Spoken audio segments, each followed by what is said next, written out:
Imagine earning an interest rate of 15.8% tax free.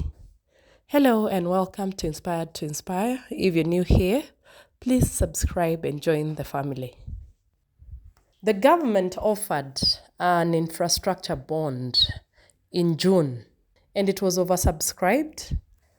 And the government offered a coupon rate of 15.8%, which is the highest I've seen for the last over 10 years.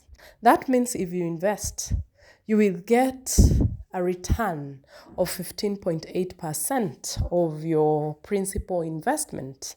It is usually not taxed. So the bonds are paying well. So if you have some money, you can consider putting it in bonds. Thank you for listening. Please note this is not financial advice. I'm giving you this information based on my own investment experience. So thank you for being part of the family. The infrastructure bond is something to look out for.